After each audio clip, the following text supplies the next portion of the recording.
Major Jose Guzman, a longtime member of the Eastern Territory Hispanic Ministries Committee, has said, "The way we see anything is determined by the way we have been formed as individuals within groups in society. A lack of understanding of others can become an obstacle to a celebration of diversity." 1 Peter 2:10 says, "Once you have no identity as a people, now you are God's people. Once you received no mercy, now you have received God's mercy."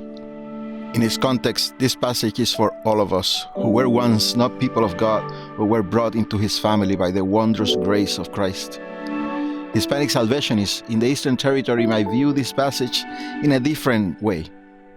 Large numbers of immigrants began coming to the mainland, mostly to New York City, from Puerto Rico, soon after the island came under the control of the United States in 1898, following the Spanish-American War.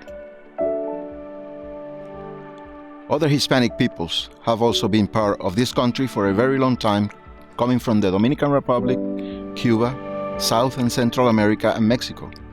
By 1970, the first year for which these statistics are available, the Hispanic population of New York metropolitan area have grown to over 1.2 million. Yet it was not until 1957 that the Salvation Army began any work specifically aimed at Spanish-speaking people. This work resulted in the reopening of the Bronx Citadel Corps, which had been closed as the Bronx Spanish-American Corps in 1960. In 1962, the same year that the Salvation Army worked opening Puerto Rico, a Hispanic outpost was dedicated in Rochester, New York, under the direction of 2 officers who had fled the Castro regime in Cuba. Hispanic Ministries began in Spanish Harlem in 1964 and in Brooklyn in 1972. Surely it must feel that it took the Salvation Army a very long time to recognize the Hispanic community as a people. Add to this the complexity and diversity of the Hispanic communities, and it is clear that we have a lot of catching up to do.